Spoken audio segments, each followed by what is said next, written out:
सिद्धि की शादी के बाद वो ससुराल चली जाती है। पीछे रह जाती है भाभी रानी। सिद्धि के ससुराल जाते ही भाभी कहती है, अरे वाह जी वाह, सारे कपड़े मेरे। हाय रे पैंट, अरे वाह वाह, मजा आ जाएगा। अरे ये सिद्धि की अलमारी के सामने खड़े होकर क्या बड़बड़ा रही है? जा जाकर देख मेहमानों को विदाई की मिठाई मिली कि नहीं। अब हाँ माँ जी, क्यों नहीं, लेकिन पहले कपड़े तो बदल लूं। अब रानी आ जाती है सिद्धि के उन कपड़ों में जो वो ससुराल जाने से पहले घर छोड़ जाती है। अरे रानी, कुछ दिन रुक जाती। अरे ये तो सिद्धि बिटिया को मैंने ही दिया था, बड़ा ही फबता था उस पर, तुझ पर तो कुछ खास नहीं लग रहा। अब वो ना मेरे सारे कपड़े गीले थे तो सोचा पहन लूं। वैसे भी सिद्धि को कौन सा भी पुराने आउटडेटेड कपड़ों को पहनना है।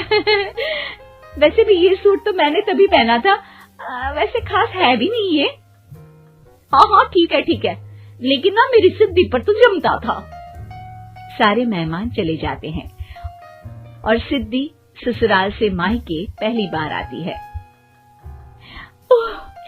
अपना घर, अपना कमरा, अपनी अलमारी।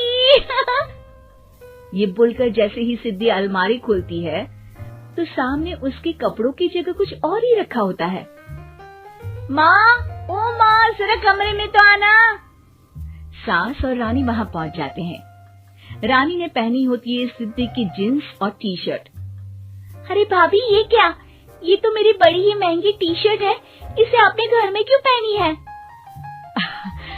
अरे बहुत मिलती है दीदी ये चौक की मार्केट में, 150 में। ओ भाभी प्लीज, ये एरोपोस्टल है, 2000 की एक टी शर्ट। ओहो, 2000 में तो दीदी 4 साड़ी आ जाए। अब क्या बोलूं भाभी, ये मेरी अलमारी में छोटू के कपड़े, तो मेरे कपड़े कहाँ हैं? मेरी अलमारी में? अब दीदी आपको कौन से पुराने कपड़े पहनने थे? माना भाभी, लेकिन मैं जब घर आती तो यही सब पहनती ना। अरे तुम तो बड़ी कंजूस हो दीदी।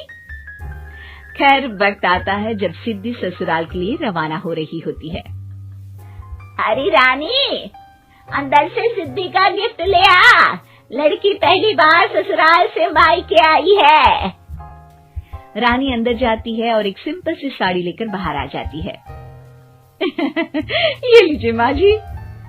सास बेटी को गिफ्ट देकर ससुराल भेजती है। अगले दिन रानी एक सुंदर सी साड़ी पहनकर सामने आती है। अरे रानी, ये तो वो साड़ी है जो मैंने सिद्धि को देने के लिए दी थी जब वो ससुराल ले जाती, लेकिन ये तूने कैसे पहन ली? अरे माँ जी, ये साड़ी तो मुझे बहुत पहले से ही पसंद थी, लेकिन चिंता ना करिए, मैंने सिद्धि के लिए भी अच्छी सी साड़ी दी है। हाँ। तभी सिद्धि का फोन आता है। क्या माँ, कुछ अच्छा तो दिया होता ससुराल ले जाने के लिए। अरे पहले दिखा दिया होता। ये चमकते हुए पैकेट में नौकरानी वाली साड़ी मत दिया करो माँ।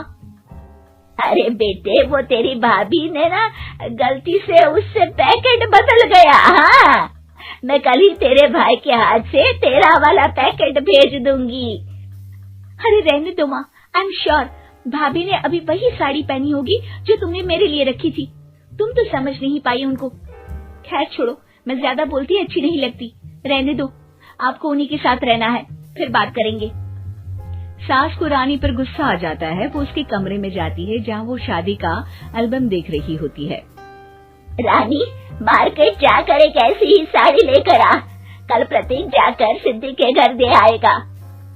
अरे क्यों माँ जी, कितनी साड़ी देनी है दीदी को? यहाँ कोई सेल लगी है क्या? अरे चुप कर, मेरे बेटी के हिस्से की साड़ी खुद पहन ली, अब ज्यादा ज्ञान बांट रही है। एक दिन सिद्धि का फोन आता है। माँ, मेरी सास ने आप सबको खाने पर बुलाया है। सारे लोग सिद्धि के ससुराल पहुँचते हैं। खाना खाकर वो लोग निकल रहे होते हैं कि सिद्धि की सास सभी को गिफ्ट देती है। अरे बहन जी, बेटी के घर का खाना खा लिया, यही बहुत है जो आप ऊपर से गिफ्ट भी दे रही है। अरे बहन जी, आप भी कहाँ इन बातों पर विश्वास कर रही हैं। सास सभी को गिफ्ट देती है, लेकिन रानी को जो साड़ी देती है वो अजीब सी हरे रंग की लाल रंग के बड़ी छाप वाली होती है। अरे छी, ये कौन पहनेगा? सासू माँ को तो जरी वाली इतनी सुंदर, और मेरे लिए ये नौकरानी वाली। अरे भाभी, दरअसल मैं जब भी घर आती थी आप वापसी में ऐसी ही साड़ी देती थी ना, तो माँ ने सोचा कि आपको आपकी पसंद की ही साड़ी क्यों ना दी जाए। बेचारी रानी, बोलती भी तो क्या। सिद्धि और सास रानी का चेहरा देखकर हंसने लगती है, तो रानी समझ जाती है कि अपने ही बिछाए जाल में वो फंस चुकी है। दोस्तों, हमें उम्मीद है कि आपको हमारी ये कहानी पसंद आई होगी। कृपया हमारे चैनल को सब्सक्राइब करें और सभी अपडेट्स के लिए बेल आइकन जरूर दबाएं। और हाँ, वीडियो लाइक और शेयर करना मत भूलिएगा। Bye bye.